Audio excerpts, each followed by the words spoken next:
ازيكم؟ شايفين الفراخ وجمالها؟ لو عاوزة تعملي فراخ مشوية بطريقة جديدة وتطلع معاكي دايبة جدا وشاربة من التتبيلة كويس قوي، جربي الطريقة دي للفراخ بالتتبيلة الحارة. محدش دقها من ايدي الا وسألني انت عملتيها ازاي. حلوة قوي في العزومات وحلوة قوي لو انت عايزة تجددي.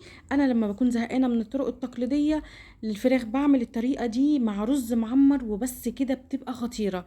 لازم تجربيها، فيها مجموعة من الصوصات اللي بيحبها الولاد جدا وبيجروا عليها يشتروها من بره غالية قوي. تابعي معايا الفيديو للنهاية، ولو اول مرة تشوفيني اشتركي في القناة وفعلي الجرس عشان يوصلك كل جديد مني، وهدخل معاكم بقى في الطريقة على طول. اول حاجة عندي علبة متوسطة من الزبادي او معلقتين كبار مليانين، هنزل عليهم بثلاث معالق كبار من الكاتشب. والكاتشب ممكن تستبدليه بالطماطم، يعني تضربي في الكبة كده حباية كبيرة من الطماطم بس تنعميها كويس جدا بس من غير مية. عندي كمان معلقة كبيرة مليانة من المستردة بس تكون مليانة يعني كويس. وهنزل بثلاث معالق كبار من الصويا صوص الغامق، ممكن تستغني عنه لو مش موجود، بس انا بجيب الازازة دي بتقعد عندي بالشهر، ولو اني بستخدمها يعني كتير قوي، بس بتبقى مميزة في التتبيلات بصراحة. نزلت بعصير نص ليمونة كبيرة، وعندي قرنين فلفل. انا هعملها بالفلفل الحراق، ممكن تحطي شطة او تحطي فلفل زي ما انا حطيت، بس انا بحب احط لها فلفل حراق، يعني حطيت قرنين، قرن احمر وقرن اخضر. وحطيت معلقه صغيره من الملح، نص معلقه كده من السبع بهارات، وهحط كمان نص معلقه من الفلفل الاسود.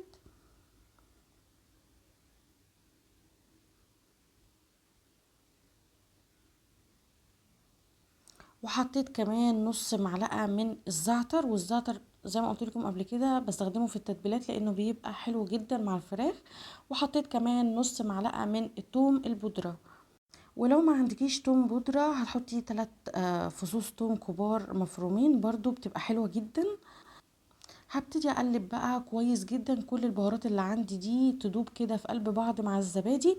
وفي المرحلة دي لو انت حابة تحطي شوية كده من البابريكا، لو حابة ان لون الفراخ يبقى على محمر شوية هتحطي شوية كده من البابريكا زي ما انا عملت. وممكن تحط ما تحطهاش يعني زي ما انت عايزة، دي حاجة بتديكي لون مش هتديكي طعم ولا حاجة. المهم خلاص التتبيله في المرحله دي انا لازم ادوقها. لو محتاجه شويه ملح بضيف لها ملح، لان بعد ما احطها على الفراخ خلاص كده مفيش، مش هعرف احط لها ملح تاني او اي حاجه او اعرف اتحكم فيها. جبت الفرخه بتاعتي دي، كانت فرخه حوالي كيلو ونص او ازيد شويه. غسلتها كويس جدا بليمون وبدقيق، وقطعت طرف الجناح والحته اللي في المؤخره اللي انا وريتها لك من شويه دي عشان الزفاره. ونضفتها من جوه كويس جدا، نزلت عليها بالتتبيله اللي انا لسه عاملاها، اللي اتاكدت ان هي الملح بتاعها مظبوط وما بين الجلد واللحم زي ما انت شايفه كده. وبعد ما غلفتها كويس بالتتبيله دي حطيت جزء كبير من التتبيله جوه الفرخه نفسها. طبعا انا اي تتبيله بعملها للفراخ لازم اسيبها على الاقل خالص 5 6 ساعات، بس هنا انا سبتها ليله كامله في التلاجة، غطيتها وسبتها. تاني يوم كتفتها زي ما انت شايفه كده عشان بس تديني شكل حلو. وبعدين حطيها بقى في بايركس او في صينيه عاديه، او ممكن تحطيها في طاجن، انا دايما بحطها في طاجن فخار كده. وباقي الصوص كله اللي في قلب الطبق حطيته على الفراخ، الصوص ده خطير. في المرحلة دي أنا مشغلة الفرن على أعلى درجة حرارة لحد ما يسخن بس. وأول لما يسخن كويس جدا ببتدي أحط الفرخة زي ما انت شايفة، ولا هحط لها زيت ولا هحط لها سمنة ولا هحط لها مية. في المرحلة دي لو انت حابة تحطي خضار زي ما انت عايزة، بس أنا بعملها كده مشوية من غير خضار ولا أي حاجة. طبعا انا سويتها غطيتها كويس جدا باي غطا عندك او الومنيوم فويل، وبحطها اول رف قريب للصاجة بعد ما الفرن سخن كويس جدا.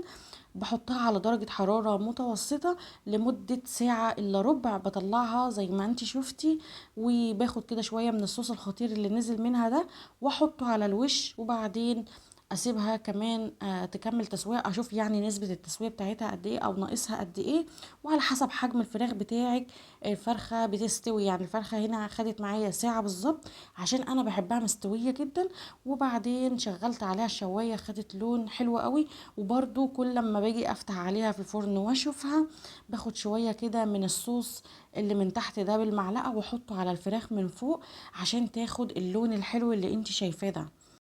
طبعا بعد ما استوت كويس جدا وخدت اللون اللي انا عاوزاه، بعمل لها فحمه، بولع لها فحمه على البوتاجاز، وفي حته صغيره من الفويل بشويه صغيرين كده من الزيت، وبخليها تاخد يعني ريحه وطعم الفحم، وبغطيها باي غطا عندي، وبسيبها حوالي 5 دقايق 10 دقايق، بتطلع معاكي بالشكل الخطير ده. وممكن تستغني عن الخطوه دي نهائي لو انت مش حابه تعملي فحم والكلام ده كله.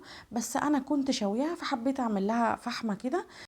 وزي ما قلت لك انا بستغل فتره ان هي بتبقى كده كده في الفرن، وبعمل معاها رز معمر، ما بعملش معاها اي حاجه تاني، بتبقى حلوه جدا. جربوها، انا واثقه ان هي باذن الله هتعجبكم.